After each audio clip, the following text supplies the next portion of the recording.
meeting of the Halton District School Board. The date is April the 20th, 2022. As we continue to shift our practice, we are making every effort to get back to in-person meetings at the board table. And we are hoping that our meeting for May will employ a hybrid approach. This will allow those who are able to come back to an in-person meeting, whereas those who may not be able to access the meeting through that, they will be able to use the remote option. For tonight, however, in this virtual environment, we will continue to navigate with a combination of Google Forms and the functions of Google Meets. Trustees will be directing all their questions through the chair, and as always, a reminder of our meeting rules of the road to guide us through our meeting to effectively and respectfully deal with the business of the board. So, as I said earlier, the last couple of meetings, I've used the traditional alphabetized order to take roll. But again, tonight, to mix it up a little, I'm going to do a randomized order. Just to keep you on your toes, make sure you're listening, and I know it gets some smiles and some smirks. So, Trustee Oliver, are you here tonight? Yes, I am. Good evening. Good evening. Trustee Reynolds. Hi, everyone. Trustee Gray. Hello from the hills. Vice Chair Al Harrison. Hello, everyone. Trustee Daniele. Thank you. I am here. Trustee Garrett. Good evening, everyone. Trustee Vigilankara. Good evening, everyone. Trustee Grabetz. Hi, everybody. Trustee Amos. Good evening, everyone. Trustee Collard. Good evening, everyone. And Trustee Bao. Good evening, everyone. So Trustee Rocha has sent her regrets and asked me to put a motion on the table. So I am bringing a motion forward. Be it resolved that the Halton District School Board formally accept the regrets of Trustee T. Rocha for the board meeting of April 20th, 2022. Trustee Collard, would you like to second this? Yes, thank you very much. Are there any objections to accepting Trustee Rocha's regrets? Seeing none, Trustees Rocha's regrets are approved by unanimous consent. So Director Ennis has also sent his regrets as he is unable to attend, so Associate Director Bogue is here in his place. Good evening, Associate Director Bogue. Can you please let me know the staff that are in attendance this evening? Yeah, thanks, Chair Shuttleworth. All of our senior team are here tonight to support the meeting. I want to welcome our new Manager of Governance and Board Services, Jean Carrillo, is here. And of course, Manager Gortmaker is also here. They're tag teaming this evening. So welcome to Jean, and thanks, Gail, for hanging in there a little bit more to work with us. Thank you. And so you beat me to the punch because I was going to tell everybody that there is a new face at the table, Manager Carrillo. Like to take this opportunity on behalf of all the trustees and for all the trustees to wave and say welcome to the team, Jean. Yeah, we now have two Jeans. Awesome. Thanks so much. Trustee Grabetz tonight will be honoring the land. Halton, as we know it today, is rich in history and modern traditions of many First Nations and the Métis. From the Anishinaabe to the Attawadron, the Haudenosaunee, and the Métis, these lands surrounding the Great Lakes are steeped in Indigenous history. As we gather today on these treaty lands, we have the responsibility to honor and respect the four directions: land, waters, plants, animals, ancestors that walk before us, and all the wonderful elements of creation that exist. We would like to acknowledge and thank the Mississaugas of the Credit First Nation for sharing their traditional territory with us.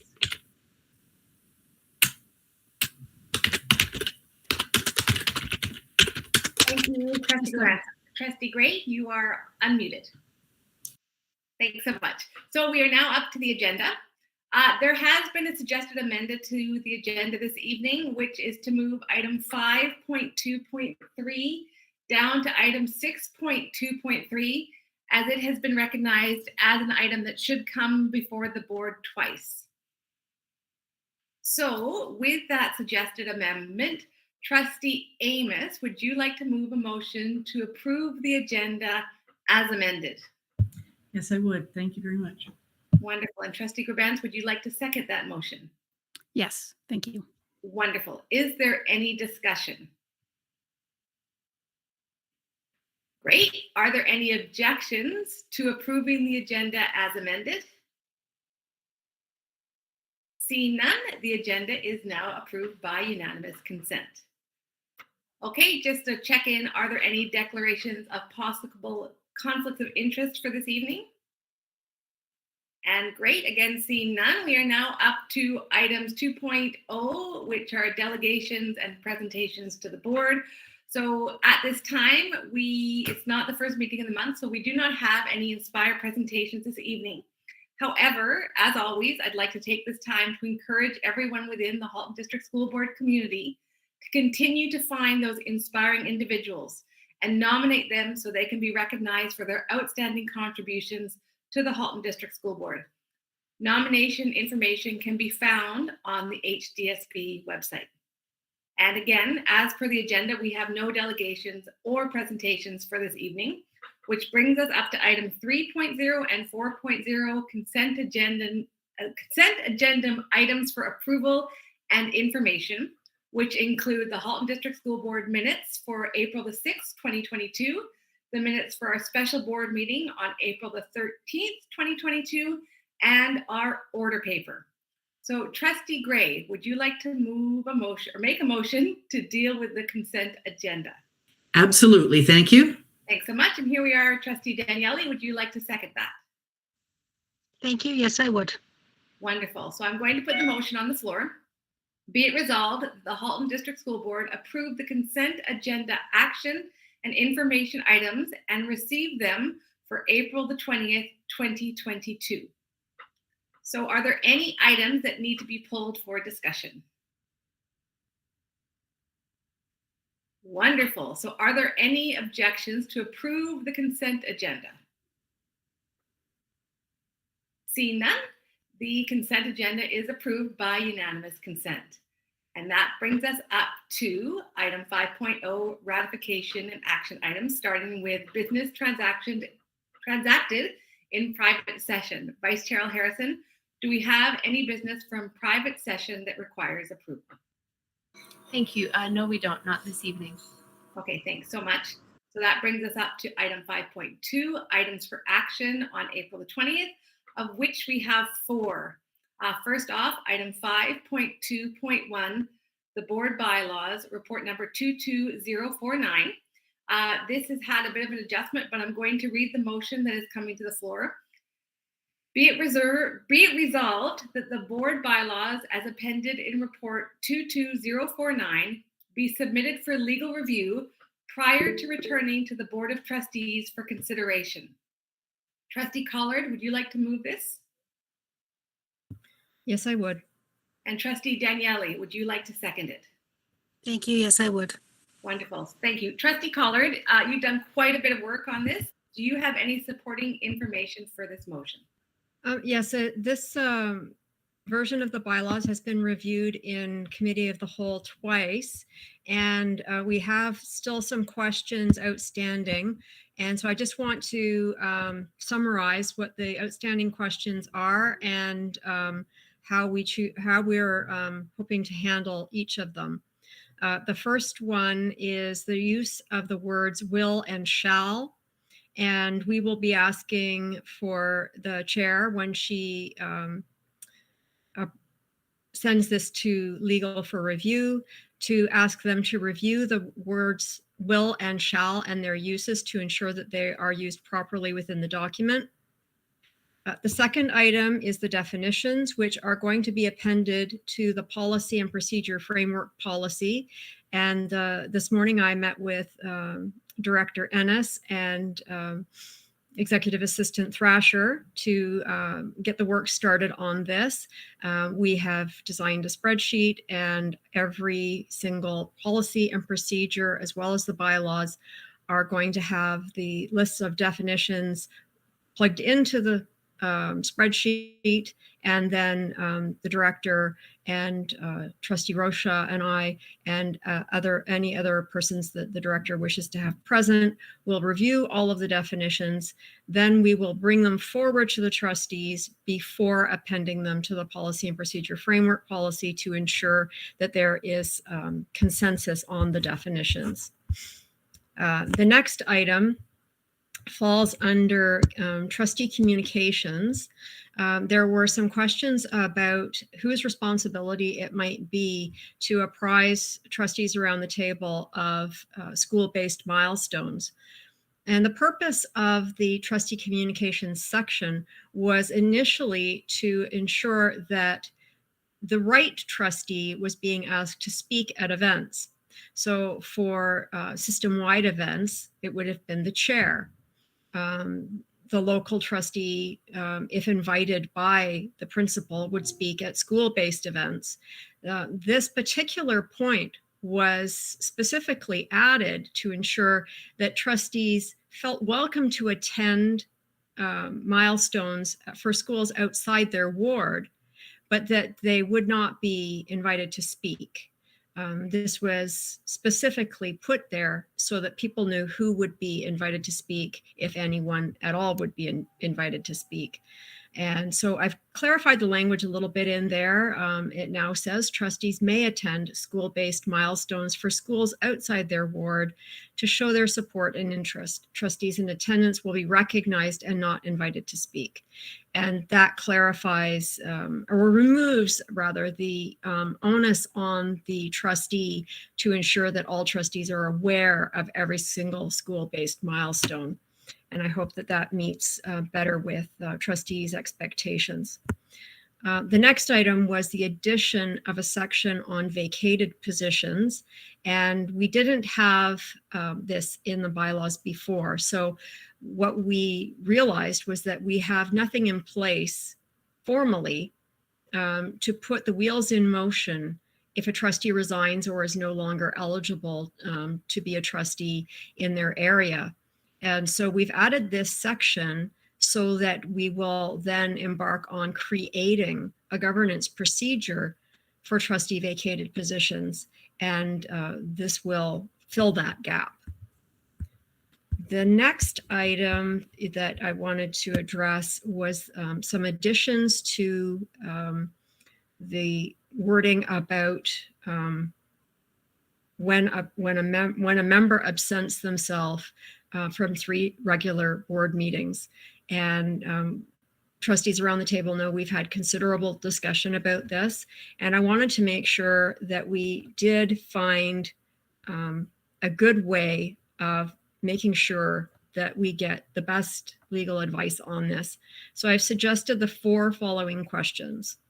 1, are we required to have a motion to authorize absences, or is there another way to do this? 2, is there anything missing or incorrect in this section? 3, is it prudent to vote to authorize each absence or only the 3rd consecutive absence? Please provide a rationale for this. 4, it doesn't seem to be a common practice for boards to include this. Are trustees, the HDSB, or the constituency at any risk if we don't have it? And I did welcome any other questions that people might have. And so please do let me know or let Chair Shuttleworth know if you have additional questions that you'd like on this section, because I know it was a lot of discussion on this item. The next item was the addition of the words "or student trustee" for participation in meetings through electronic means. The people who questioned its removal were quite right, and it did need to be put back. The next item was about the agendas and the addition of the mention of how we handle the inaugural meeting, the annual meeting, and other special things that might happen that would require an addition to the agenda. For example, the oath of office for student trustees, or for a trustee that's appointed midway through a term. The next item was regarding when a trustee wishes to make a motion. And there were some questions about why one of the steps had been removed. And it wasn't that the step had been removed, it had been compacted. So there are now 3 steps instead of 4 steps.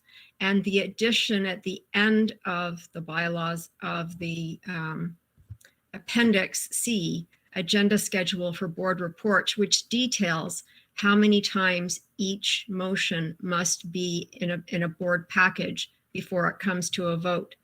And that made some of the verbiage in the second point redundant, because we now have the schedule for board reports, and that details how many meetings a motion must be on an agenda before we vote on it.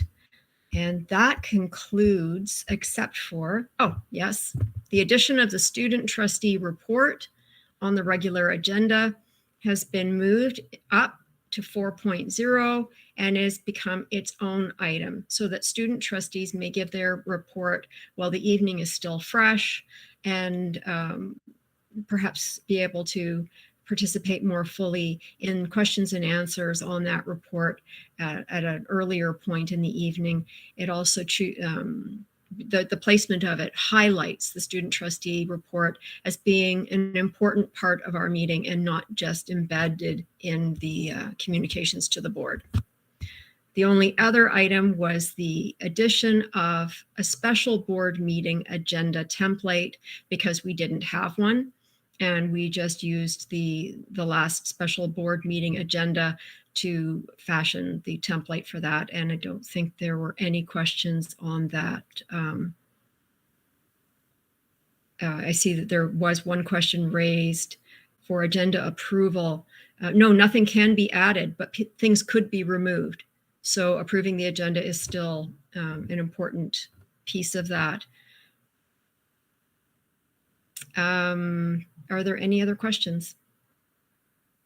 So thank you, Trustee Collard. Just quickly before I open the floor, if anybody does have any questions, I just want to let both you and Trustee Rocha know how appreciative we all are of all the work you have done on this. I know it has been a long-term project that you have spent many countless hours looking at and organizing and responding to questions and comments from the trustees. So I just want it recognized that we're all really appreciative of all the work you've done. So thank you.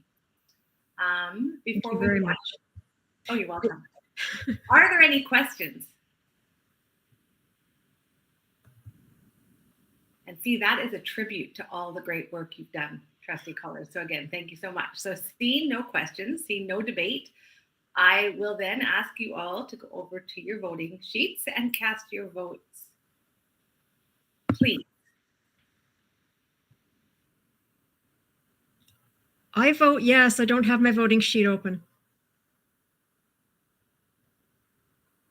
Thank you so much.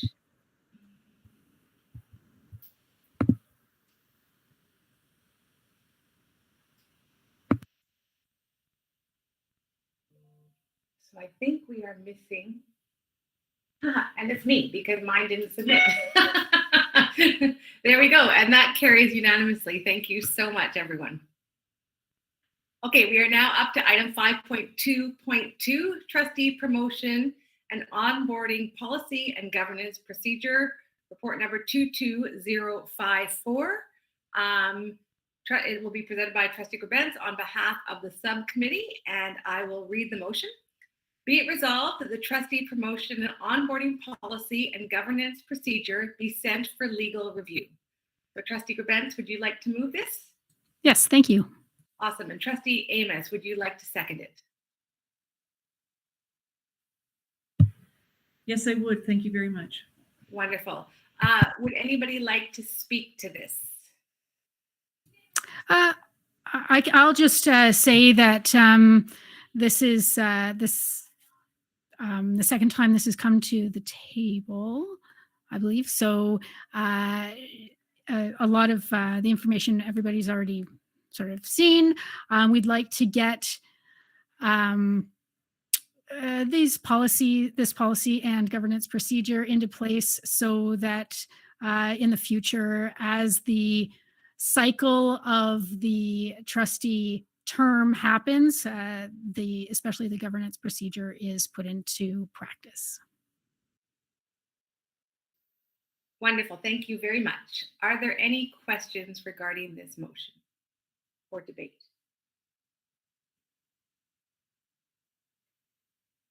Wonderful. Seeing none, if you could all head on over to your voting sheets and cast your votes, please.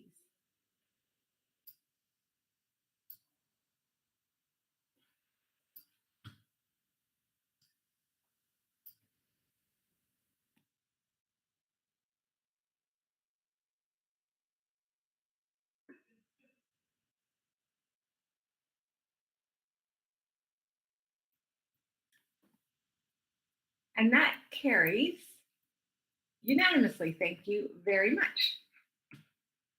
Okay, we are now up to item 5.2.4, which it's a little bit of a skip, school naming and renaming governance procedure review, report number 22056. Again, Trustee Collard and Trustee Rocha on behalf of the Governance Standing Committee. So I'll read the motion. But before you read the motion, would you mind just appending at the end to return to the board by the first meeting in September? All right. All right, so the motion is as follows, and be it resolved that the Governance Standing Committee create a working group to review the naming and renaming governance procedure to return information to the board by the first meeting in September.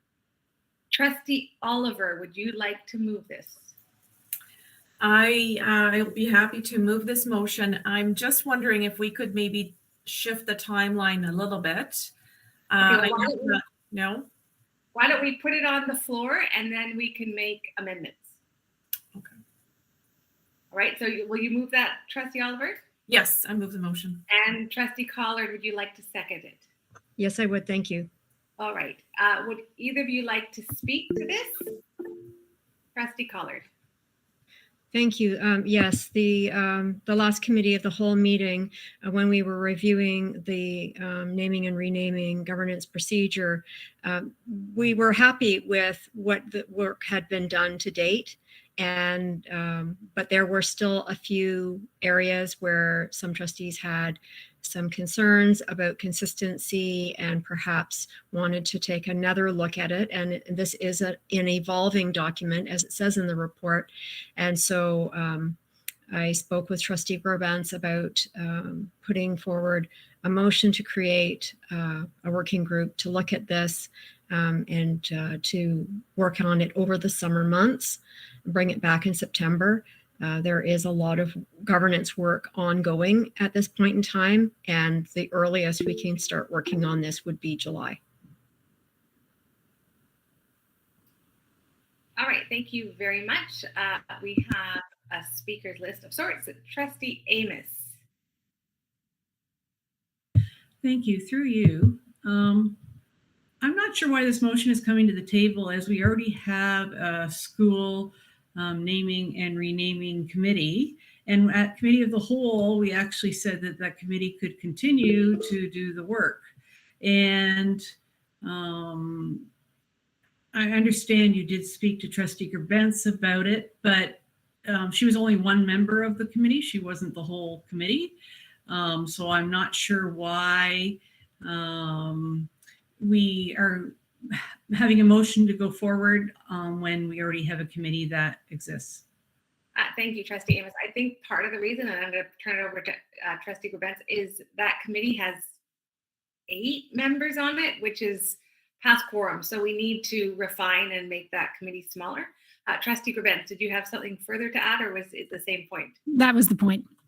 Yeah, so I think that's why it's coming to the table, Trustee Amos, is just that as of right now, we have a committee that is there's too many people in it. So we're going to need to refine it and look at how to create it in a more succinct and manageable way. Okay, I would like to add, if I may, that the committee was formed before we had a governance standing committee, and all working groups and subcommittees that are working on policies or governance procedures or bylaws are supposed to come through the governance standing committee and be created with a proper structure. This is the time now to do that for this committee, because the structure of the committee, one, was too large, and two, didn't have the structure that we would put in place from the governance standing committee. That is why this has to come forward now, plus the fact that that particular committee had exhausted the work that was at hand. They did the job that they were required to do, and so their term is finished. I'm not going to get into a debate here at the board table, but I totally don't agree with committees being made up from other committees. So that's something we have to discuss at committee of the whole, because I don't, I'm not going to debate it right now. So you don't even need to refute it. But it's something we need to talk about at committee of the whole. There was a motion passed when this committee was made. Trustee Collar, can we let Trustee Reynolds speak? She's had her hand up for a little bit of time. Thank you. Sorry, Trustee Reynolds. Did I say Reynolds? I did. Okay. Hi, thank you very much. And my question would be, in the earlier, I would say, iterations of our naming and renaming committee, we had a very clear scope of work identified for our committee. So my question was, can we not define specifically what this committee is set out to accomplish? Oh, Associate Director Bogue, I see you popped up. Is that just because you're interested, or do you have a response? I was already up. No, I don't have a response. You just popped into my screen. Trustee Grabens or Trustee Collard, did you have an answer for Trustee Reynolds? There were specific requests made to review the procedure for consistency and to ensure that some of the criteria were reviewed, because there were concerns about the use of some of the terminology, that it would be hard to or difficult to define what those terms meant because of evolving ethics and morals. And so to refine the language and ensure greater consistency would be the purpose of the review. And I just wanted to remind all trustees of the motion that came forward when we created the Governance Standing Committee. It was, be it resolved that a Governance Standing Committee be struck to oversee and review governance documents and processes. And in the rationale, it says right in there, from time to time, the Governance Standing Committee may require the creation of subcommittees, which will be open to membership from trustees who do not sit on the Governance Standing Committee. So there is the authority for us to create subcommittees or working groups right in the report that was passed in March of 2021. A follow-up, please. Yes, you may. I just would like to circle back to my question. I think it would be very helpful to the committee to be very clear on the purpose of what the convening of this committee is going to accomplish. Having sat on an earlier iteration, the scope is ginormous, and I think we had the dubious, I would say, we were probably the longest running committee of all time that I've sat in the last 8 years as a trustee. So I'm just hoping that you would consider being very clear in the recommendation as to what would be accomplished, so that in September, if that's the timing, that we would know or have an expectation of as to what this committee would focus on and accomplish. Because I think it's too wide in scope to leave it to interpretation, particularly since we don't meet consistently over the summer as a board. I think this is important to clarify upfront. Thank you, Trustee Reynolds. So I think Trustee Oliver, you had at the beginning mentioned something about the timing. Did you want to come back to that? Yes, I'm just keeping in mind that a number of us are going to be quite involved with the trustee-led initiative of Reimagine Forward, which will be quite, I think, labor-intensive, with a deadline, I believe, of a report in June. So being aware of that, plus some of the other commitments of people who potentially be interested on this, on serving on this subcommittee, and not really wanting to put people through having to work during the summer as we had done for the past 3 years. I'm wondering if we could shift that timeline to maybe the first meeting in October to be on the safe side. So are you suggesting an amendment? Yes. Trustee elections are occurring in October. Yeah, no, I'm aware of that. And the goal would be to, get the work done well in advance for sure. But it gives us a little bit of a safety net in case people cannot meet as much as they would like to before the end of this school year. And if they cannot meet during the summer. All right, so Trustee Oliver is suggesting or making, so. Would everybody feel more comfortable with the second meeting in September? So, Trustee Reynolds. So my comfort is to this point, I am completely in support of those around the table, because obviously it'll be those around the table that are interested in participating in this working group. So I am happy to go with that date. I'm more interested in ensuring what would be accomplished, because I think the scope is too broad and I think it needs to be really specific. And if it is regarding consistency of language as said, refining the language as said, or reflecting a review of the terminology, then that I think needs to be put in the motion, so that we are clear of what the group will accomplish. So I'm just checking. So I'm thinking I'm going to check with Trustee Grabentz, as I think her and Trustee Collard spoke in tandem about that. Am I correct? I see her. No? I'm just wondering, and I will check with everybody else, but I would think that this motion is just about establishing a committee. So the scope of the committee, would that not be discussed at committee of the whole, or would that be included in the motion? Manager Gortmaker, can you help me out on that?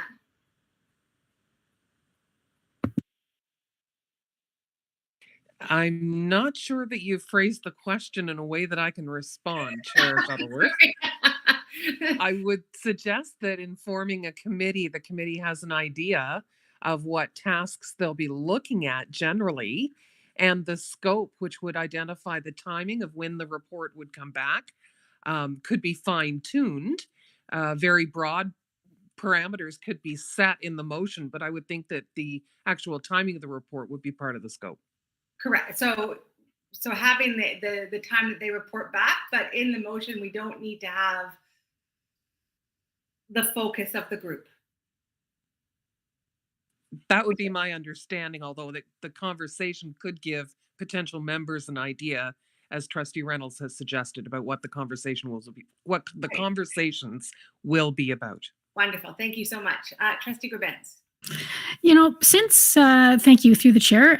Since this working group isn't going to get started for a little while, I think that it would probably be prudent and I would suggest a motion to defer to really nail down the scope. I do have an agreement. I mean, I do agree with Trustee Reynolds. A committee, needs to know what they're aiming at and when they feel that they've accomplished it. And at this point, this committee doesn't really have a clear direction. I know that we talked at committee of the whole, but it wasn't, we didn't nail anything down specifically about what parts of the governance procedure or policy, as it may pull in, that need to be looked at. I think, nailing down the specific section, that sort of thing would be really helpful for the committee itself. So I would like a motion to defer. All right, thank you, Trustee Gerbens. Is there anyone who would like to second that motion? Trustee Reynolds, I think you were the first one to put your hand up. Okay, so is there any debate about the deferral of this motion? Okay, so seeing none, then, Trustee Oliver. Yeah, thank you, through your chair. Just wondering, what is the, how do we envision proceeding now that you're proposing a deferral? So do we have a date to be deferred until? Trustee Collar? Yeah, if we don't put a date for the deferral, then it can fall off the table. So we do have to put a date for the deferral, and I would suggest the second meeting in May, because that still gives us lots of runway before we would be getting to work on it anyway. I thought the scope was self-explanatory from the conversation we had at Committee of the Whole, but perhaps it should be more fully formed within the report itself. And I'm happy to work with anyone who has suggestions about what the scope should be. That's fine. I have no issue with that at all. Great. So then the motion on the floor would be to defer this motion until the second meeting in May, put forward by Trustee Gerbens and seconded by Trustee Reynolds. All right. Is there any discussion, debate? And if not, point of procedural. Yeah. Deferrals are not debatable. Okay. If you go right to vote. All right. Then head on over to your voting page and cast your vote. Thank you.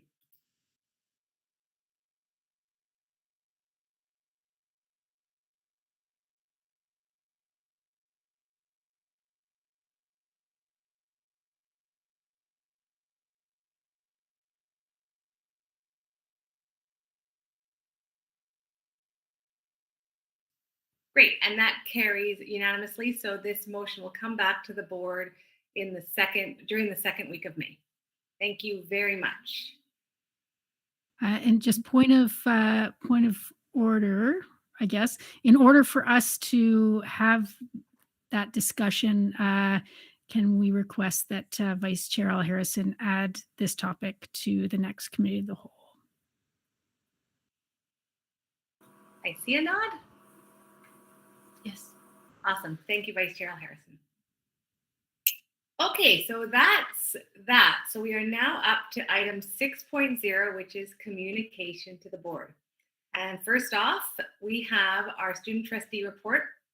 Trustee Vigilankara and Trustee Bao, do you have a report for us this evening? Yes, we do. Wonderful. Go ahead and let us hear it. So good evening, everyone. A quick update from us tonight. In terms of subcommittee updates, our Mental Health and Wellbeing Subcommittee is currently working on sending a letter to the board on changing the curriculum in regards to mental health, and another division of the subcommittee is working on some details for the Mental Health Symposium while they wait for approval from the board. Our Learning and Achievement Subcommittee is forging ahead with our Pathways panel that will likely be combined with the spring high school transition night that the board is hosting. And our subcommittee co-chairs and I will be meeting with Ms. Gallet, the organizer, on Friday to figure out the logistics and receive feedback. The subcommittee has also gotten panelists for the project, and I'll pass it over to Trustee Vigilankara. Thank you. So the Environmental Subcommittee is currently leading initiatives to promote Earth Week. They're also in the process of finalizing the Student Environmental Excellence Award. And As you know, this initiative was something that was outlined by the HDSB's Climate Emergency Declaration. So we're hoping to have the first batch of awards presented by the end of this year. As well, our Equity and Inclusion Subcommittee have been creating posters to create awareness of the menstrual hygiene resources found in schools. And lastly, a few updates about our upcoming events. The Halton Youth Leadership Symposium will be taking place fully virtually, sometime in late May. We are very close to finalizing that date. In terms of planning for the event, we're hoping to host a optional Student Senate meeting next Tuesday, April 27th. And we have discussed with senators the option of, like, down the line having hybrid Senate meetings, not for the next meeting, but for future meetings. And when we asked senators if they'd feel comfortable, or if they were interested in attending these meetings in person, approximately 73% of senators responded that they were interested in attending Senate in person. So we're working on that right now, and we're hoping we can have something in person for our senators. And lastly, our Northern Symposium will also be held entirely virtually. So this is an opportunity for students in Milton and Halton Hills to learn more about the Senate and engage in our work. Thank you so much for listening to our report, and we're happy to answer any questions. Thank you. Trustees, do you have any questions for our students? Trustees. So I have one.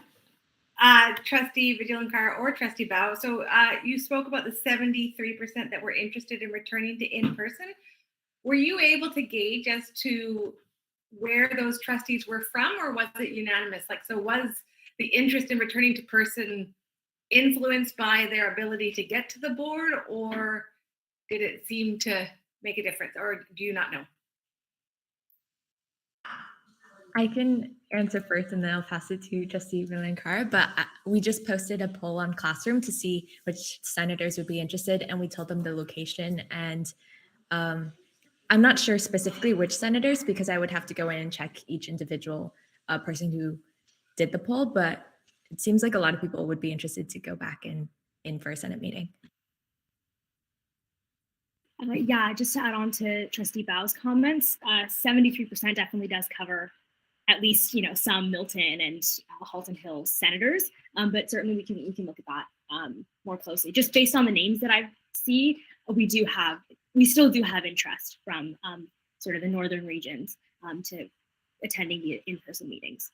I'm just wondering, because this kind of went into your Northern Symposium piece, and I know that at some point in time you had talked about looking at are there options as to where you hold your student Senate meetings. So I was just curious. So thank you.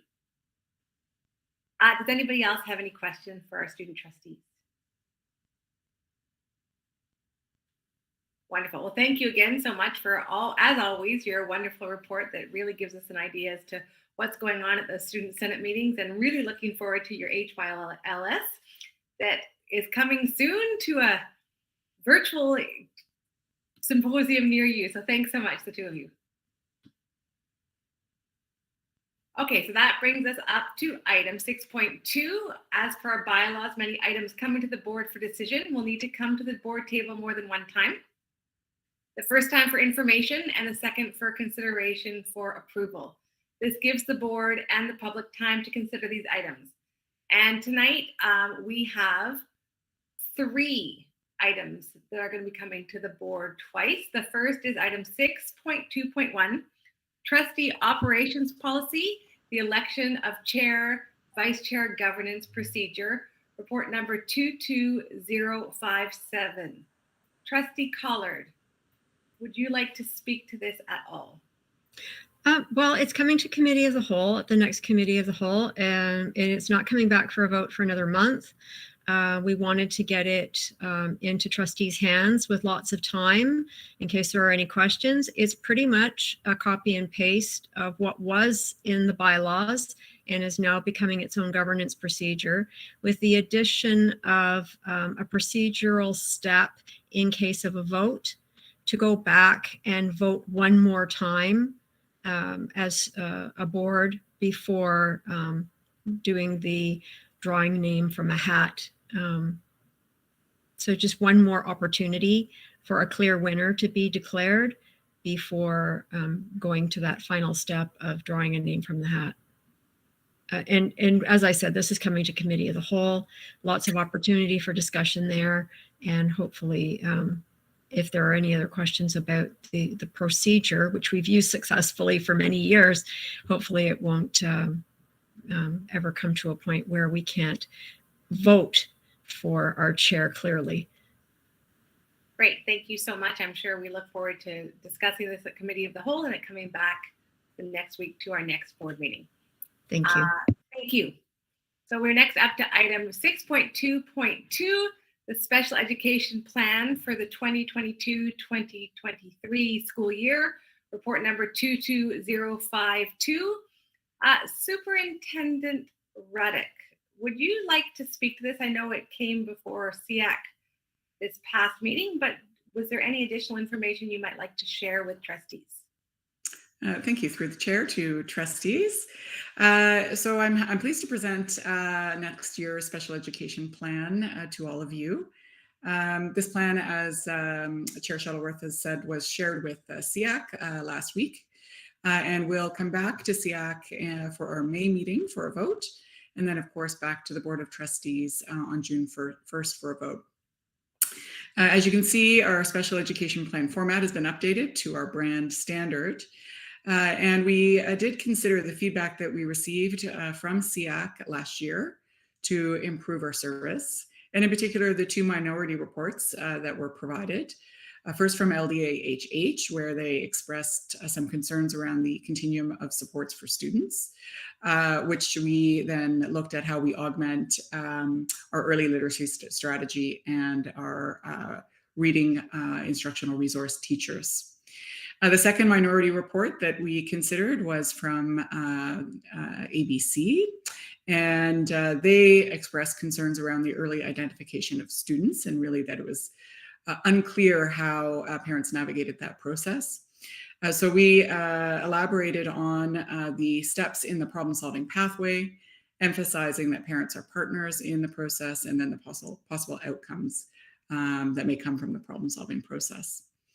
So we are still receiving feedback from SEAC, but at this point we have received feedback from LDA-HH, and I'm pleased to say that they expressed support for the plan this year. They do see the supports and interventions for students trending in the right direction, although we both recognize that there's always more work to be done. I haven't received feedback from any other associations at this time. But as I say, we remain open to that opportunity, and I'll share that feedback with the board in June if any more comes. But I'm happy to take any questions or feedback from trustees. Thank you. Do any trustees have any questions for Superintendent Ruddock?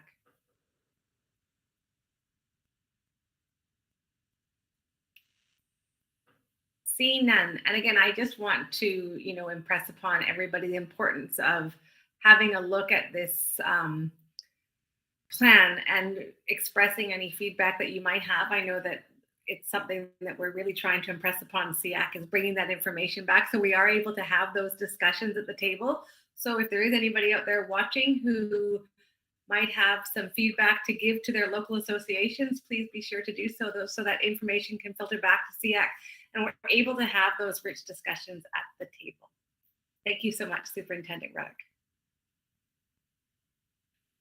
Okay, we are now on to item 6.2.3, school naming and renaming governance procedure update, which was moved to this section, report number 22055. Trustee Grabentz, would you like to speak to this? Sure. So this, as we just heard, this governance procedure kind of is it's a living document. And as we go through school namings and renamings, which we have in the past year, we are learning and making adjustments.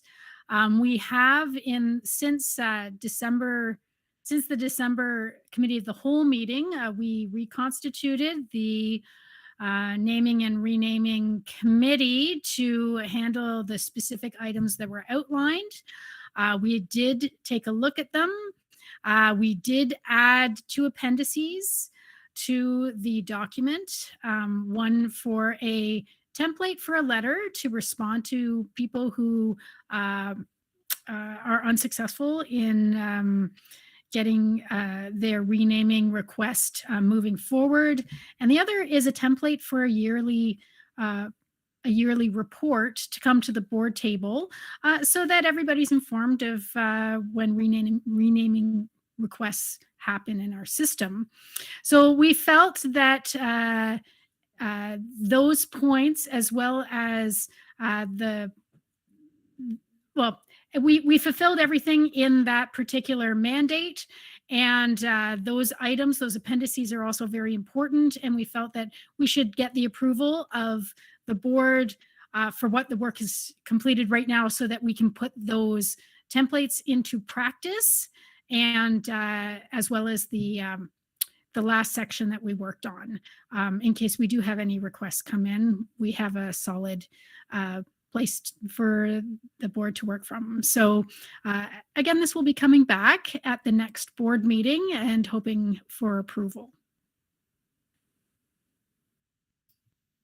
Wonderful. Thank you so much. Does anyone have any questions of clarification for Trustee Babance or anybody on this committee?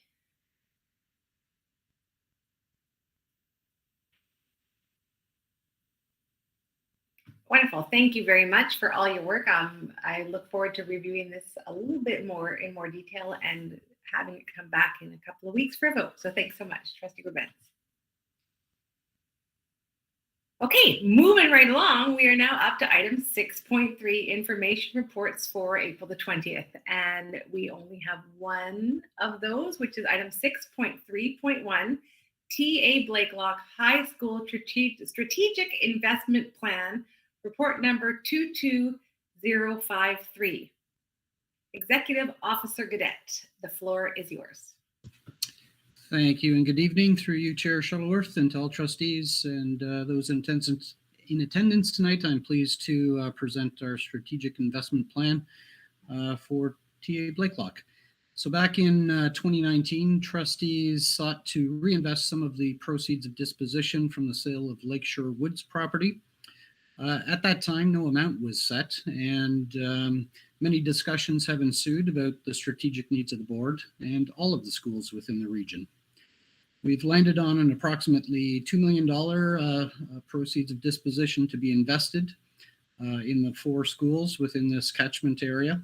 And the following plan details how the vision of the Snyder architect feasibility study from October 2021 could be made a reality at TA Blakelock. And that's the focus of this report, although all other schools are still being contemplated.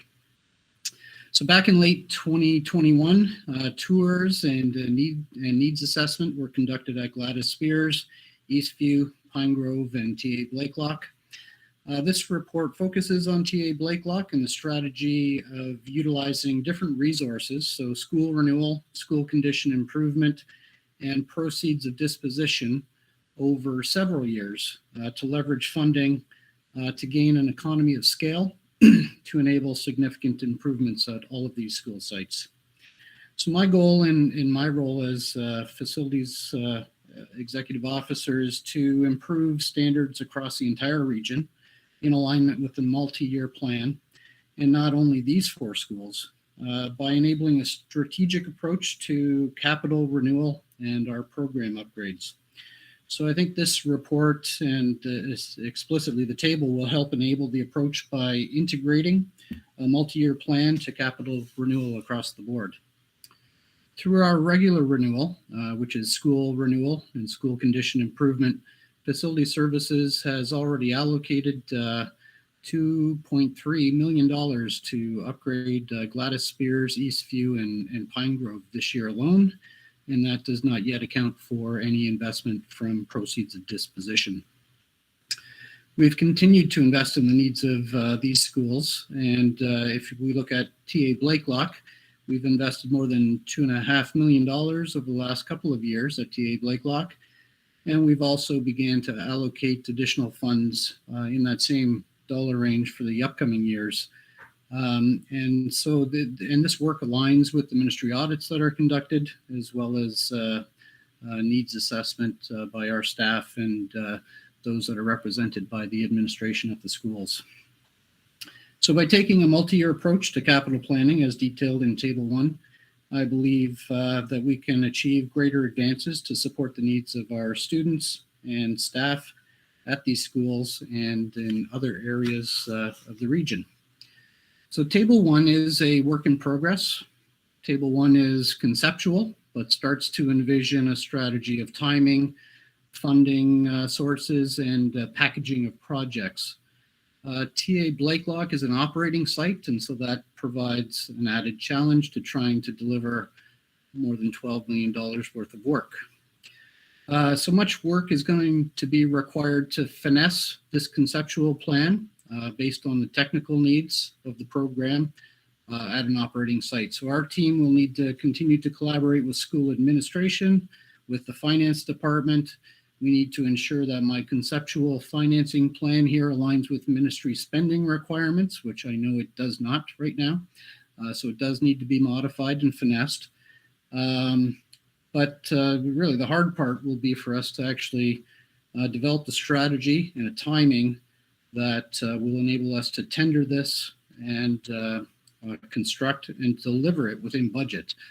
Budget's a serious constraint right now, given the supply chain and COVID and everything else, but it's a reality that we must live in and still continue to deliver on. So this report is being presented for information while the table starts to amass the projects into various funding sources and pockets of program or accessibility upgrades. I do think this will springboard us into an opportunity to deliver on that vision that was provided by Snyder Architects. I'm happy to take any questions. Thank you so much. Do we have any questions from trustees? Vice Chair Harrison. Thank you. Through you, Madam Chair. I believe the genesis of the motion that saw this report coming to the board table was to find a way to realize the great vision for TAB that was put forward in that Snyder report, which was a collaborative effort between the administrators at the school and facility staff and the external person. And it's great to see that there is a path forward, drawing from a number of sources to make this happen.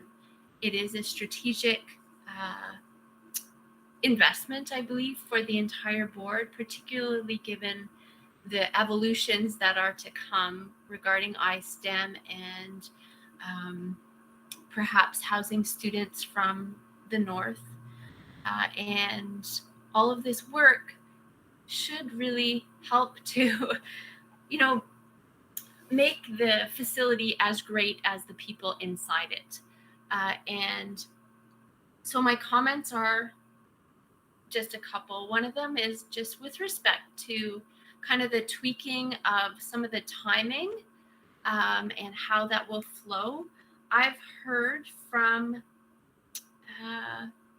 staff, students at that school that having that girls' change room in the basement is an issue. And I see that pops up kind of later in the flow of things. And that's a whole new generation or a whole extra generation of secondary students, females, that will find themselves changing in a dismal basement while their counterparts are not experiencing the same thing. So just in terms of the thinking of the flow, that one, I don't know, maybe there's some wiggle room there. I note, for example, that the library had some upgrades recently, and it comes earlier in the process. And then secondly, just with respect to the other three schools, Gladys Spears, Eastview, and Pine Grove, I'm grateful that there is some amount to contribute to those schools, especially in the context of all the other needs across the board and the requirement to top up capital monies. But I also know that it's not a lot given how much things cost.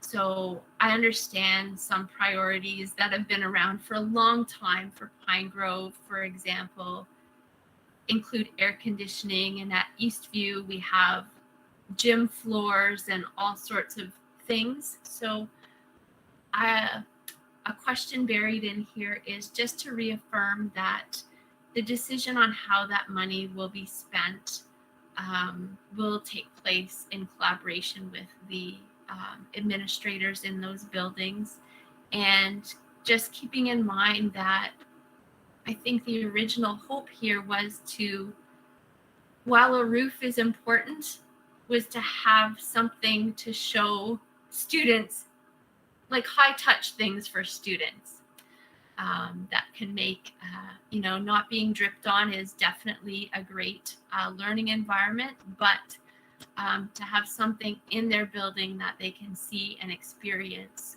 each day or many days would be really appropriate, I believe. Thank you. Executive Officer Cadet. Thank you. Through you, Chair Shuttleworth, to Trustee L. Harrison. I think your comments are not at all lost on me in terms of the sensitivity or the prioritization of some of the equity issues, and certainly that's why I say this plan is not final. We do need to collaborate and get at what the real priorities are of the administration, as well as the reality of program delivery, and balance those needs and come up with an aggressive plan to get at all of it as quickly as we can.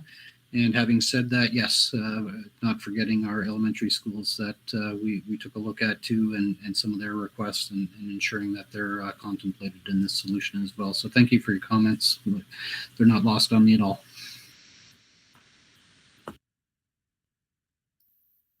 Thank you. Are there any further questions? Thank you so much, Executive Officer Cadet, for the outline of the plan. I do look forward to hearing back as to how it may have shifted. The basement locker room does sort of give me a little bit of a tweak. So I think it would be nice to just have an update as to when you have some discussions with the administrations at the school. But thank you so much for this initial report. Okay, we are now up to item 6.4. Are there any notices of motion for this evening?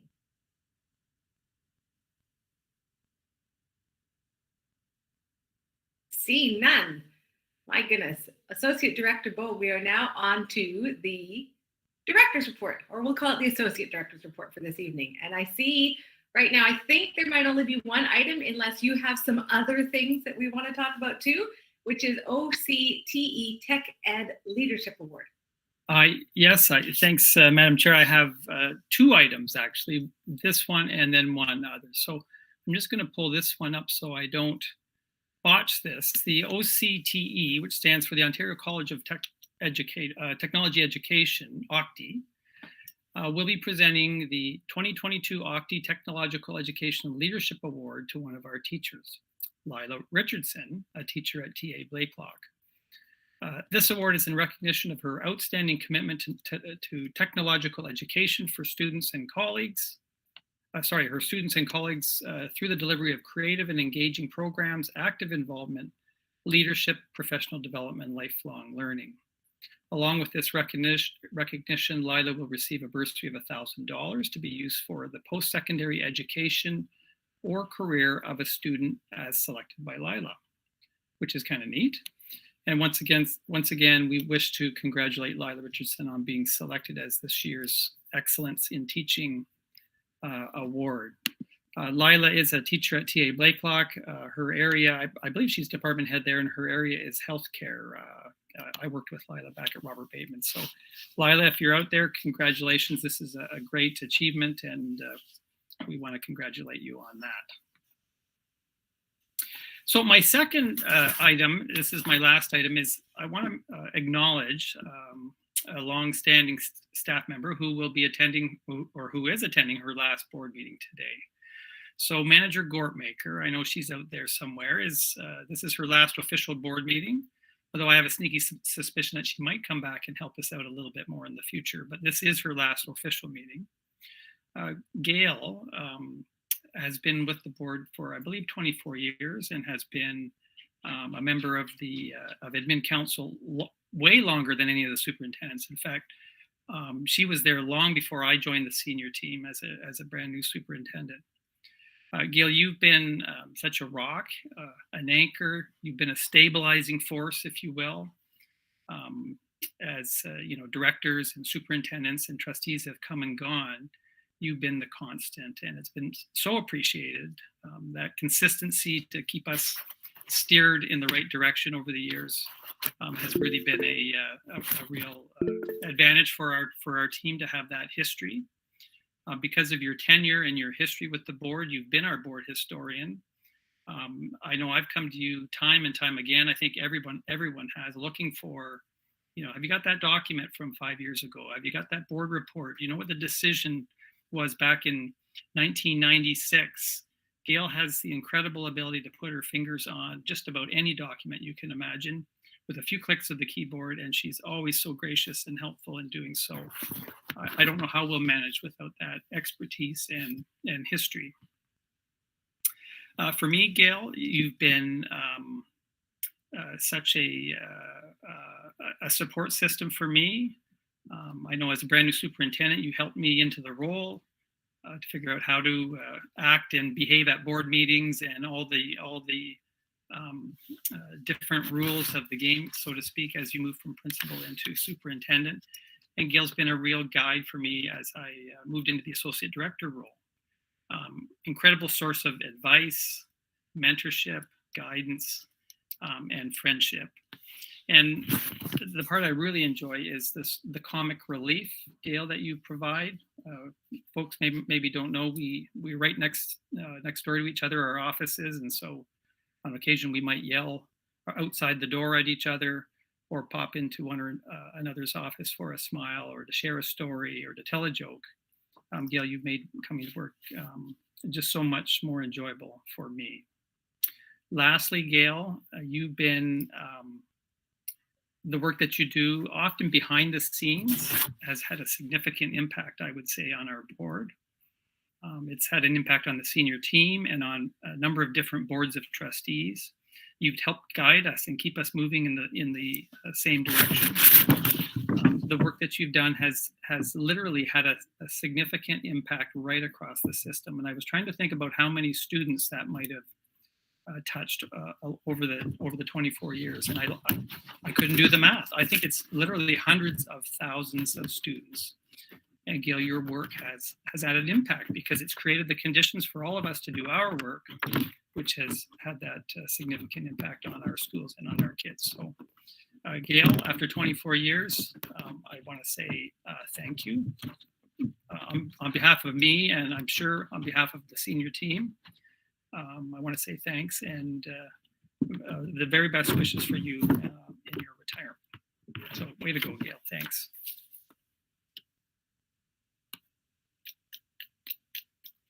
Thank you so much. I'm going to open the floor for comments from trustees, and I see the list Gail is building. So we're going to start with Trustee Gray or Jean. Yes, thank you very much. I just wanted to say a few words tonight, and David, your words have been quite amazing and would summarize really what I would have to say. Gail, your leadership and guidance have been pivotal to the work of the Board of Trustees. Your expertise, your patience, your willingness to assist us in a timely manner has been greatly appreciated by all of us. Your work, your steel trap memory, your institutional knowledge, your emotional intelligence are but a few of the many qualities that you have that have contributed to the impact that you have had over all of the years. Gail, your contributions over the years have been amazing. Best wishes on your retirement and for the new opportunities that open up for you. I have a feeling that it's just the beginning of another exciting chapter in your life. Thank you, Gail. Thank you, Jean. Trustee Danielle Giordana.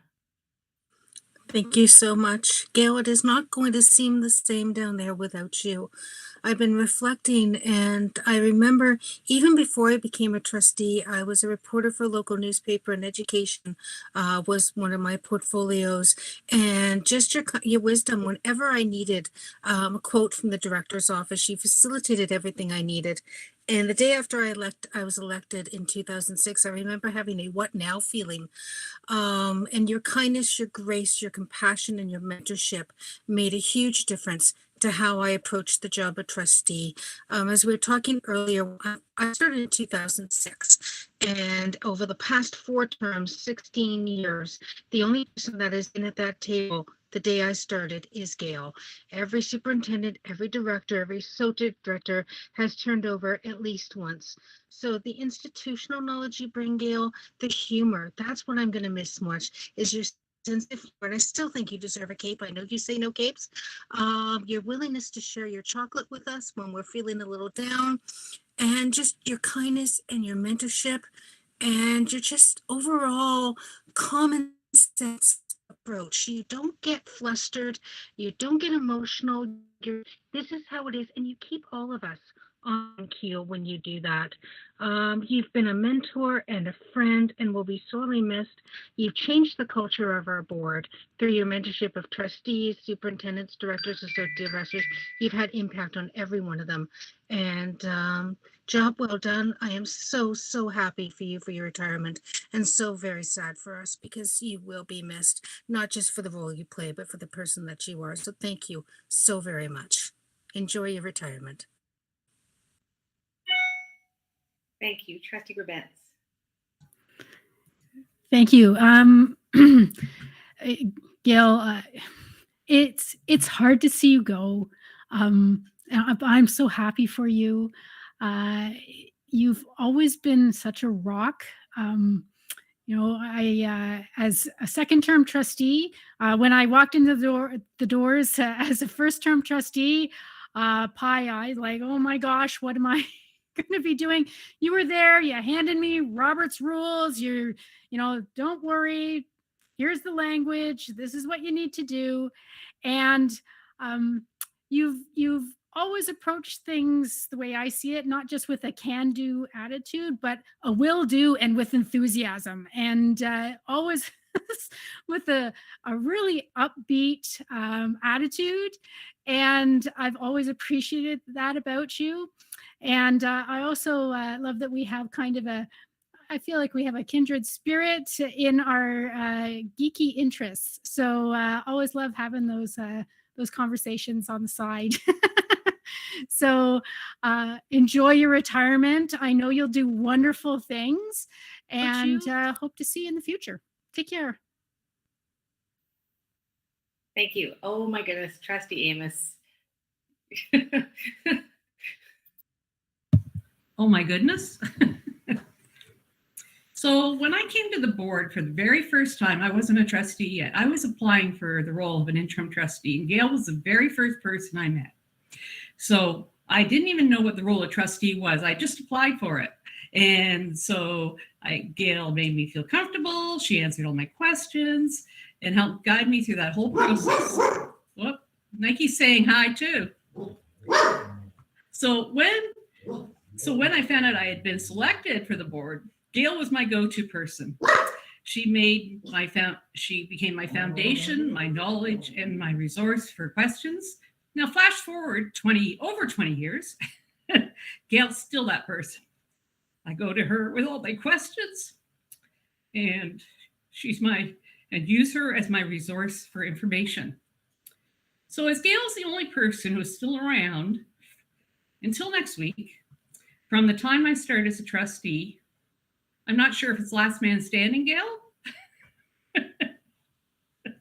But I'm not sure what it says, but I know that I wouldn't have been the trustee I am without you. So thank you.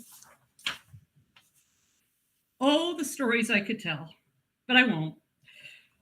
We don't have enough time, but I really think Gail should write a book, because nobody would believe half the things that happened. They would believe it. They would think it's fiction.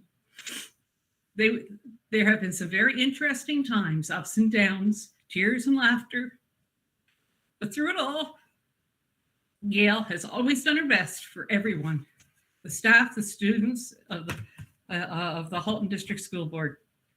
Her organizational skills are legend, and such events as the retirement dinner and student excellence and others have started under her leadership. And if you had ever dropped by Gail's office, you always found there was another person there joking with Gail, getting information from her, seeking advice. She was everyone's go-to person. Gail's office was the place to be. And maybe because it was not only because Gail was so welcoming and had all that knowledge, but it was always so comfortable to be in, because it was always decorated with different seasonal quilts that she handmade, and the never-ending supply of penguins that always seemed to decorate it. And I don't know if you know, but it wasn't always the same penguins. She put them in and out. And as many of you know, Gail had a fondness for chocolate. So one trustee used to supply Gail with Smarties for every board meeting. And Gail would sort them into the different colors. And it was always the brown ones last, orange ones last. And they would always get eaten last.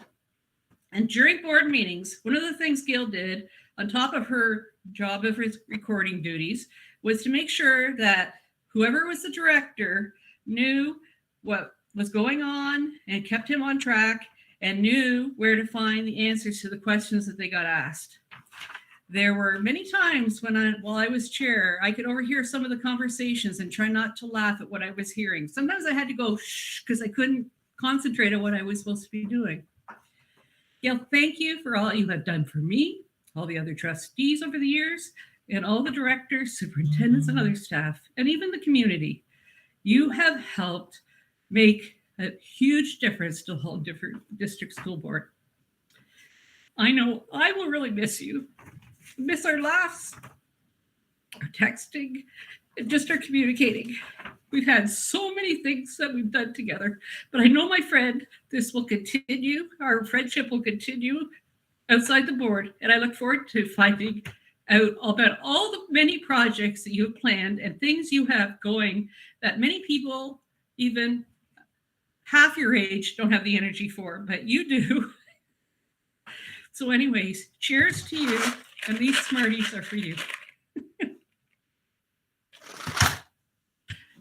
Happy retirement. Thanks, Kelly. Gail, and I had to follow Kelly. I'm going to try and hold it together. I'm not quite as emotional as Kelly, but I am a little bit. You know, it's amazing to think that you've been with the board for 24 years and the amazing support you have been for me. The support you've given me, the guidance you've given me, the strength you've given me. The ability to be my sounding board has just been, it's just been wonderful. In the 4 years I've been here, before chair and during being a chair, I will miss you so much, your sage wisdom, the way you're able to listen to me, because I do have a tendency to go on. And of course, most importantly, our shared love of peanut butter and chocolate ice cream. So although you're no longer with the board, I know I consider you much more than a colleague. I consider you a friend. And I know that in the future, we will still be able to meet up over a shared peanut butter and chocolate ice cream, be it at Baskins and Robbins down here in Burlington, or up at Kawartha Dairy up in Huntsville. So Gail, congratulations. We will miss you so much, but I don't like to say goodbye, and I'm not going to. I'm just going to say see ya. See you soon. So thank you so much, Gail. We really do appreciate all you've done for everyone here.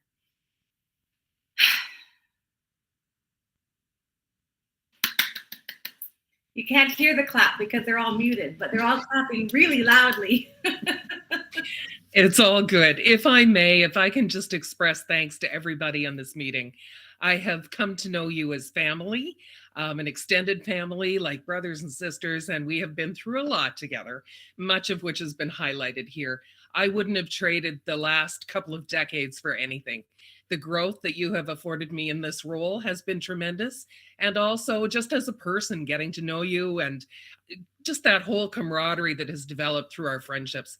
Many of you have said that that friendship doesn't end with my retirement, and I'm going to hold you to that.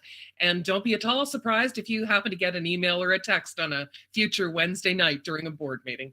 So thank you all again for your incredible support, your incredible trust and empowerment in the leadership role, and best wishes going forward. Thank you from the bottom of my heart.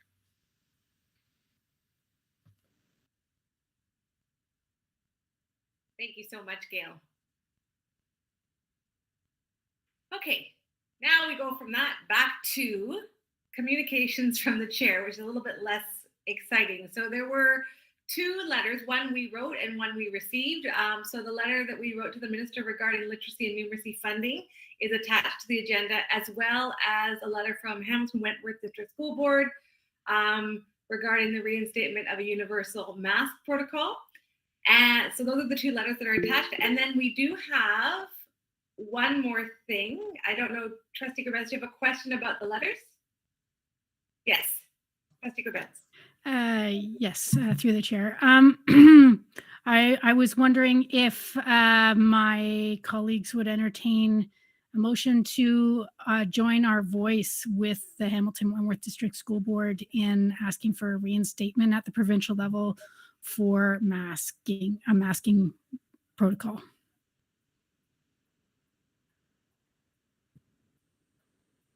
All right, so are you putting that motion on the floor? All right, is anybody wanting to second Trustee Gerbetz's motion to reinstate or to write a letter to reinstate universal masking within the schools?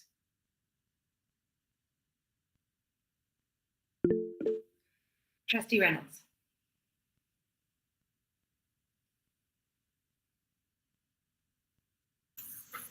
Are you seconding the motion? Yes. Okay.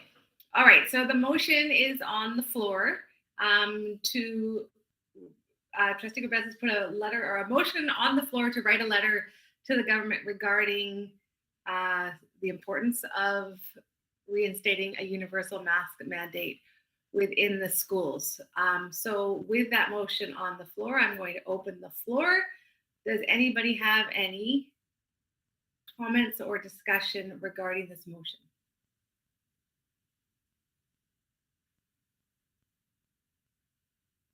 I'm just going to, Trustee Gray.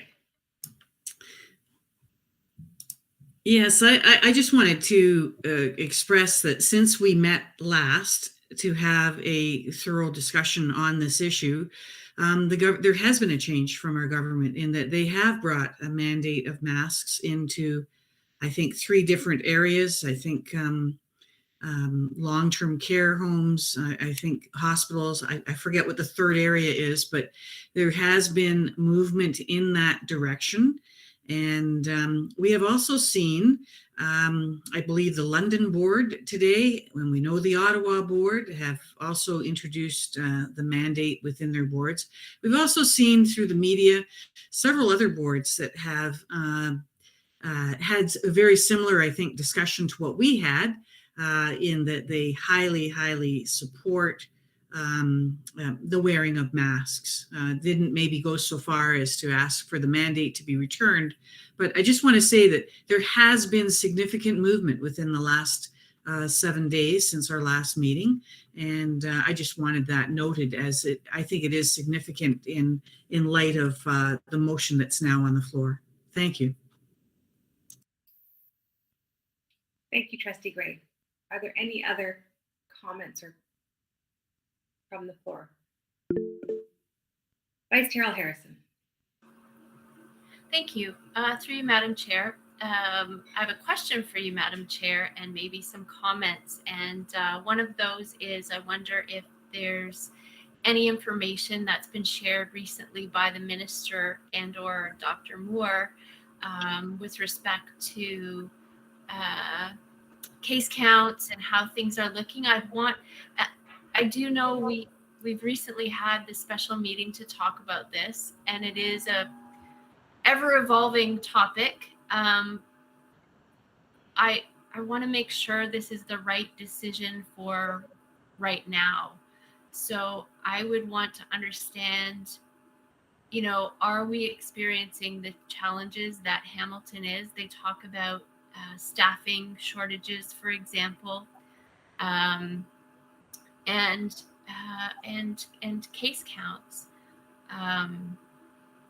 So, I mean, on the face of it, I believe I would support something that, I don't know, asks for ongoing consideration, but I think that's something that they're already doing, and I'm not sure the answer is going to be any different.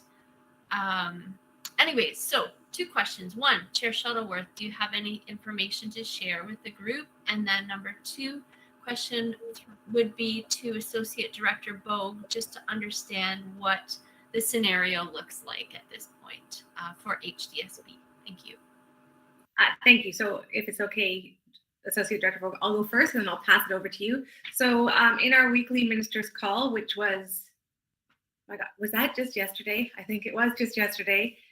Dr. Moore was a guest on the phone call, and it did acknowledge the concern, but what he did point to was that when we review the wastewater information that they are using to guide their moving forward, that they saw the peak of the virus the week of April 6th to the 10th.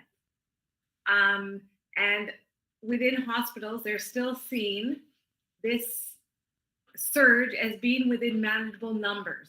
So they feel that they are, so again, quoting Dr. Moore, he feels that we are now on a downward slope and have created a strong wall of immunity with Omicron. And again, what his key messages were, and I'm a little bit with our board meeting, special board meeting we had last week, and the key messages that we are looking at, encouraging masking, encouraging vaccines. Again, what his strong message was that yes, masks are a layer of protection, but the most important layer of protection is that vaccine. So he said that 92% of all high school students have 2 shots. Although they are still encouraging masking, in the long term, they are really pointing towards getting those shots. Minister Lecce then pointed to the HEPA units that have been put into schools, the rapid tests, the PPE that is provided by the schools, and again, the vaccine clinics that are either within the community or within the schools. Again, they talked about us being at a different phase of the waves right now because of the tools that we have at our fingertips, which we didn't have in previous waves. So those were the key messages that we did get. And this was, by the way, the last weekly ministers call. They're stopping the ministers calls for the weeks. But that was sort of the long and short of the messaging from that. So that's the messaging we're getting. And I will pass it over to Associate Director Bogue to discuss the impact within staffing. Thanks, Madam Chair. I would invite Superintendent Blackwell and or Taha to also weigh in here. I would say just maybe in response to Trustee Gray's comments around what's happened over even the last 7 days or so.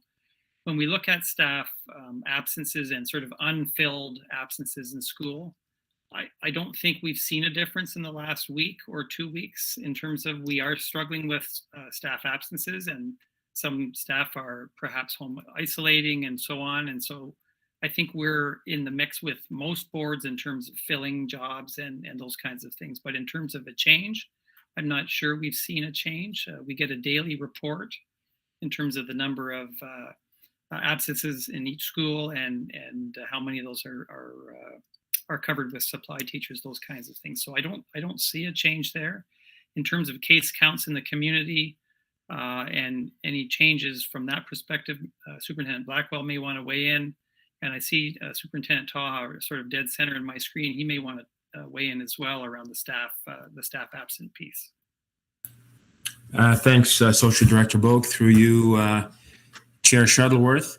Obviously, we've spoken exactly a week ago about the lay of the land in terms of our staffing issues, absenteeism, and staff shortages. I say this with a grain of salt. Yesterday and today, our numbers have, as far as fill rates and absenteeism, have started to improve. But again, it's a very small sample size. It's 2 days.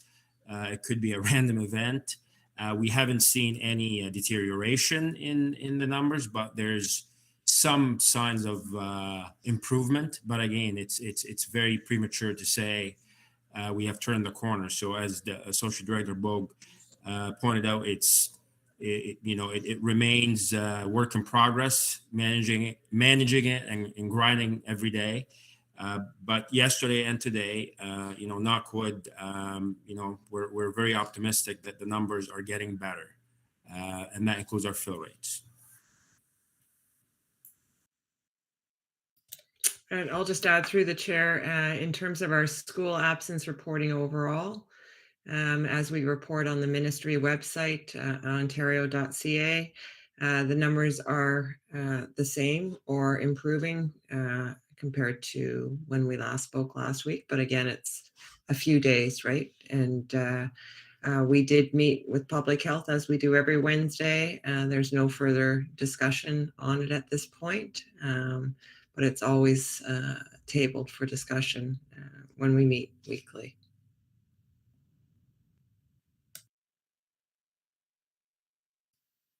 Thank you. Are there any further questions or comments? Trustee Amos. Thank you. Through you, I just need clarification. Are we asking them to implement masking in schools, or are we asking them to fully implement the masking mandate? I wasn't sure from Trustee Gerbenz's motion what the actual intent was. The intent was to ask the minister to implement masking in schools across the province, because we do not have any kind of enforcement ability at our level. And just this motion, I haven't really had I hadn't talked to it. As trustees, we are very much in an anecdotal sense. We get our information panicked or upset or all sorts of feedback from the community, and some community are parents, and some are parents that are also staff who are, and the parents who are staff that I've heard from are feeling that that staffing is being very stretched at this point. I was, as an aside, I was wondering if the staff could provide trustees with any kind of metrics on how the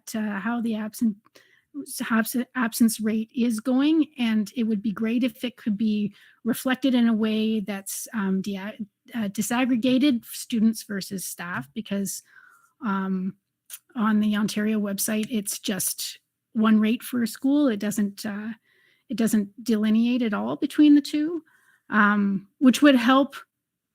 We're very much looking at a black box here as trustees, and we hear from our community, and we want to help our community. We want our community to be safe and achieving, and in classes, in schools, and it's hard to do from where we sit right now without without all the information available to us. Trustee Amos. Thank you. Thank you for the clarification, Trustee Gerbentz. I understand what you're asking, but I would also, I think you may need to make a motion because it could involve a lot of time on the behalf of staff to actually get that kind of information. I mean, if it's readily available and staff says it's okay, it can do it easily, but I would prefer not to direct staff to, or request staff to do it without a board motion if there's a lot of time involved.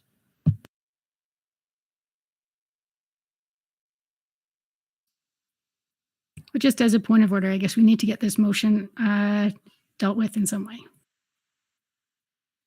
So I'm struggling. Sorry, are there any more questions on the table before or on the floor?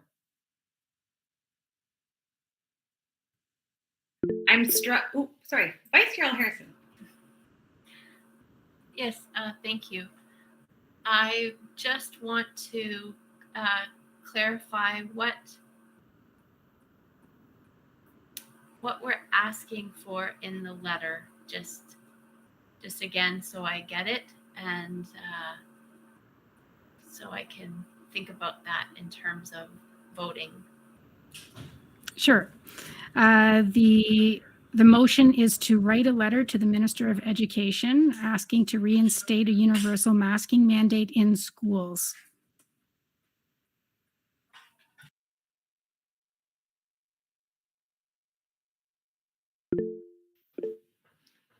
Trustee Garretts. Thank you. Are we putting any kind of timeline on this? I've got to say, I'm not terribly in favor of it. I think we write so many letters to the minister, and this one we've already had a special board meeting about, and we resolved that we couldn't do anything. So I'm not sure that I'm not sure that the minister has any appetite to get a letter from us on this, but I can't speak for him. But it'll be the will of the board, I guess.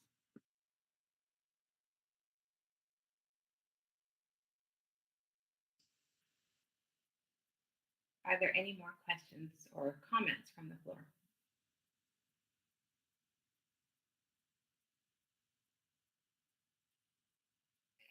I am struggling. I'm struggling with this motion. I have a difficult time. So I look at my other life where I work within an institution that has kept the mask mandates, and it has not impacted staffing or student attendance because they still have their lives outside of school. And that outside of school piece is the part that I'm really struggling, and I don't know. And I just look at the impact of letters. So even looking at Hamilton, who wrote this letter, they wrote the letter because they knew of their limited impact, that they couldn't do anything as a board to enforce the mask mandate. They weren't able to do that. So they wrote a letter instead. They have not received a response from the letter. And I know from the letters that we have written, we rarely, if ever, receive a response. Once we got a response. So that's my struggle. And I'll just have to weigh that when I'm voting. So are there any other questions or comments before we go to the voting documents to vote on this motion?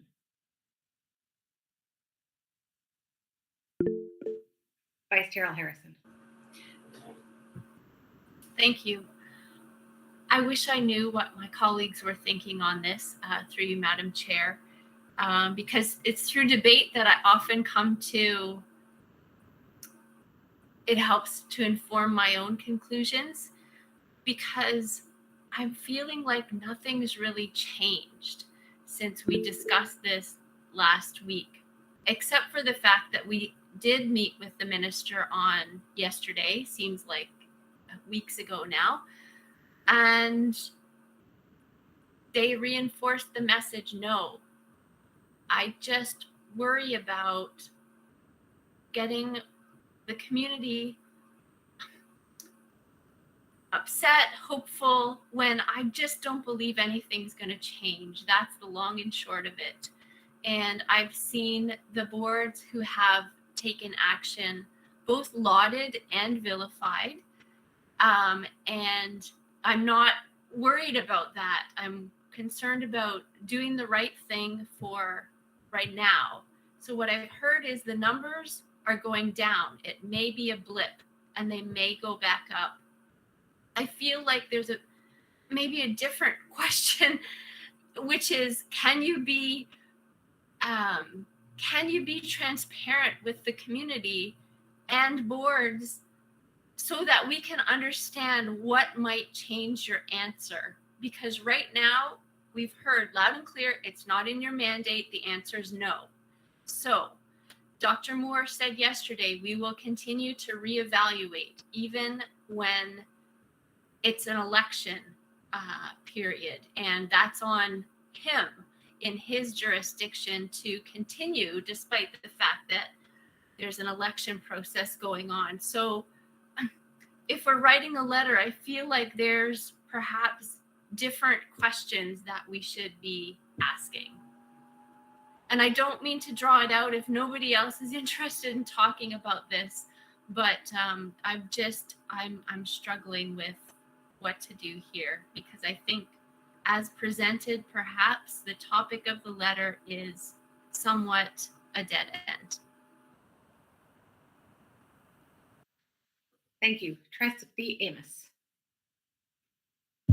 Thank you. Through you. While I appreciate the intent of the motion, I don't believe I'm going to support it because the government,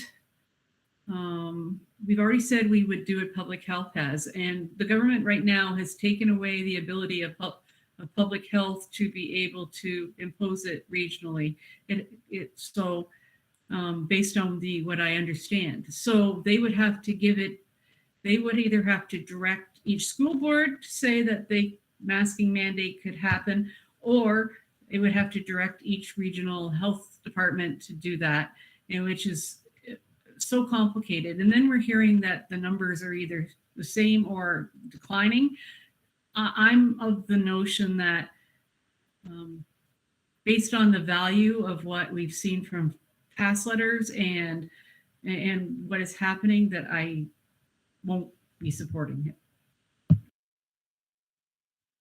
Thank you. Trustee Daniele. Thank you very much. And this is a tough one. And it feels like we are here every single week. Let's talk about masking. Let's talk about how we get it back. And I don't think I'm supporting this tonight because I don't see what good it's going to do. As Trustee Amos and Trustee Harrison have said, we've been banging this drum. Have we officially read the letter? No, but we've been talking and talking and talking around this, and it's not getting us anywhere. And as Chair Shuttleworth said, yesterday was the final phone call with the minister. The provincial election is 6 weeks from today, I believe. There's not going to be time to get a letter there and get a response of any kind. It's just more work for the chair to do. And we've been writing so many letters, and I know our chair is absolutely wonderful about writing letters, as all our chairs have been actually. I don't feel the need to put the chair through the motions of something that I think is going to be meaningless. If I thought we'd have an impact, if I thought there would be a difference, then I would have a very different feeling about this. But at this point, I don't really see what the impact would be other than optics. I want our work to be meaningful and us to make a difference. And I think last week when we sent the messaging about that we support masking and we encourage everyone to masking, I think that had an impact. That was meaningful. I don't believe that this exercise would be meaningful. And as such, I don't believe that I will be supporting the motion. Thank you. Thank you. Are there any other questions or comments from the floor before we go to vote?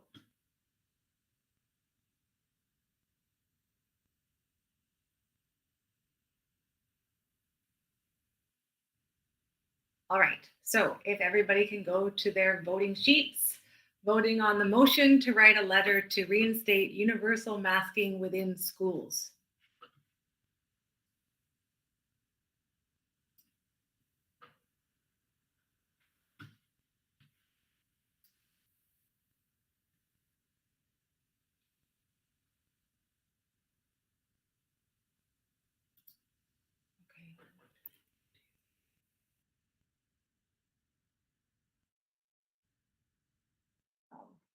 That's it. So that vote does not pass, and I will read out the votes, Manager Gortmaker, for your recording. Trustee Grabentz, yes. Trustee Reynolds, yes. Trustee Collard, no. Trustee Amos, no. Trustee Garrett, no. Trustee Shuttleworth, no. Vice Chair Harrison, no. Trustee Daniele, no. Trustee Gray, no. Trustee Bao, no. Trustee Vigilankara, no. And Trustee Oliver, no. Thank you very much for your votes.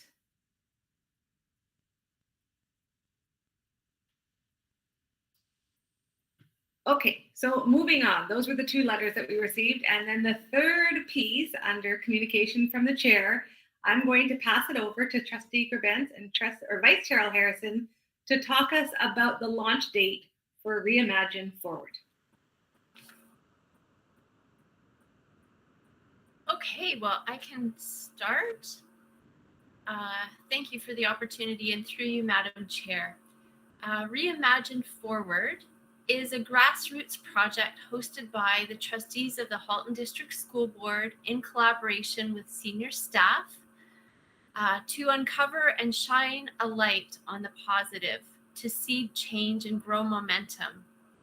It grew from a declaration that we made about public education, and it's an open invitation to students, staff, families, and all supporters of the Halton District School Board and beyond. We're asking you to lend us your positive education experiences and your imagination. As we emerge from the pandemic, we've got a fantastic opportunity to think about how we can do things differently in public education. And Reimagine Forward is an opportunity to think about the positive, the innovative, and for inspiring change. That's what's behind it. And it launches on Friday, this Friday, April the 22nd, and it will be open for approximately a month at engagehdsb.ca. We want to collect your stories, your ideas, and our plan is to package them up, report back to all of our supporters, those who contribute, as well as we were just talking about the minister and provincial organizations, and also just to let them know where collectively we are at with this opportunity. So get ready, because the time has almost come, and hopefully it will be a good counterbalance to the stress, the challenge, the oppositions, the unhealthy that we've experienced over the last couple of years. Put us on a different trajectory. Vice Chair Harrison, would you like me to show the front page? So to give people a little wet their whistle? Sure, if the chair will indulge that.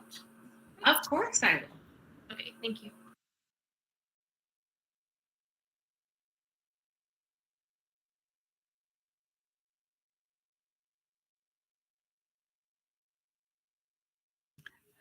So this is the page that will be launched on Friday, and we really want to hear from people within Halton and beyond.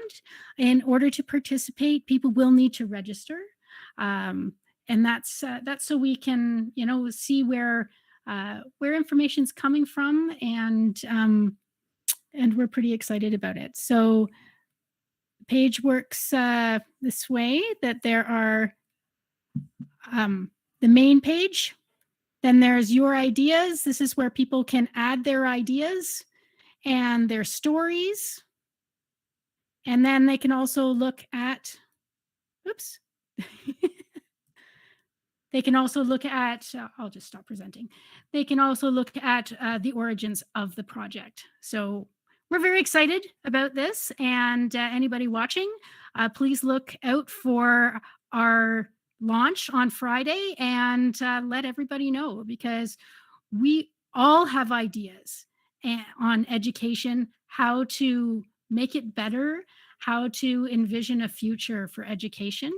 And we want to hear from everybody, students, parents, community members, industry, want to hear from post-secondary. We want to hear from people within our system, beyond our system. We really want to hear from everyone. Thank you so much for the great overview. I know I am super excited to hear back. I think it's always nice to hear the voices from the community rather than only the voices at the table, because then we get our true flavor for what's really happening out there. So we really encourage you all to tell us your stories and give us some ideas and suggestions as to how you see us reimagining education. So again, thank you so much, Trustee Gerbentz and Vice Chair Harrison. You have done a lion's share of work on this project. We really appreciate the collaboration you have had with staff in communicating the information out there. And again, all the work you, along with the rest of the team, so Trustee Oliver, Trustee Reynolds, myself, and am I forgetting somebody? I see Trustee Gerbentz mouthing, but I can't lip read. I think I've got us all. I don't know. But again, I really appreciate all the hard work everyone has done. It's been a really great idea in looking at how to move forward. So thank you so much. Okay, committee reports. Do we have any committee reports for this evening that have not been generated? I'm not sure if there are any. I know SEAC met. I don't know if there's been a report. Maybe it will come next time.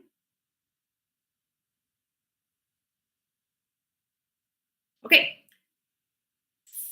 See none. We now move on to trustee questions and comments. And just checking, are there any questions or comments from trustees around the table? Wonderful. Trustee Gray. Yes, thank you very much through the chair. I just wanted to remind all members of the senior staff and all trustees about the special Students in the Spotlight event that's happening next week. It's a Halton Learning Foundation fundraiser, and for that we have many students across Halton participating in a night of great entertainment, and the talents of our students are simply amazing. And so I think it'd be great if everyone could pencil this into their calendars for April the 27th at 7 p.m. Again, that's Students in the Spotlight, and it's presented by the Halton Learning Foundation and also by Cogeco. Thank you. Thank you so much, Trustee Gray. Trustee Vidyalankara. Thank you. I'd actually like to add on to what Trustee Gray had mentioned. A lot of our senators have submitted pieces for the Students in the Spotlight Showcase, and I'll also be co-hosting the event. So register for the tickets. Yay, see you then. Awesome, a double plug. Great. Are there any other trustee questions and comments or comments? Wonderful. Seeing none, we will now turn our attention to public questions. So on the HSB website, there is a button on the live stream page that has a link to the bottom of tonight's agenda that allows members of the public to ask questions of the board. Questions received may be answered during the meeting, particularly those related to agenda items, or at the following meeting at the discretion of the chair. For efficiency, multiple questions received that are similar in nature may be grouped together, again at the discretion of the chair and vice chair. Questions will not be attributed, and when necessary, a notation will be made that multiple people ask the same question. Any question that contains language that is hateful or discriminatory will not be considered. So Vice Chair Harrison, do we have any questions this evening?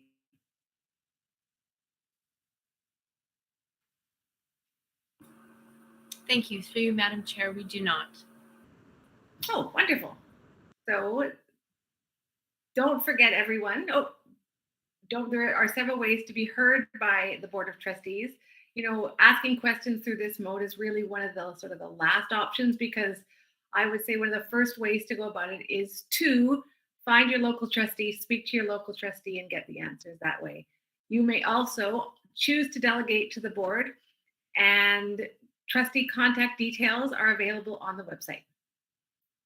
So that brings us to the end of our meeting and our final official meeting with Manager Gortmaker. I want to take this opportunity once again to congratulate Gail on a wonderful career with the Halton District School Board and wish you the wonderful successes in your retirement. And I wish you all the best. And again, as I said before, I will not say goodbye. I will just say see you later. So with that, we have exhausted our agenda before 9 o'clock, and I call this meeting adjourned.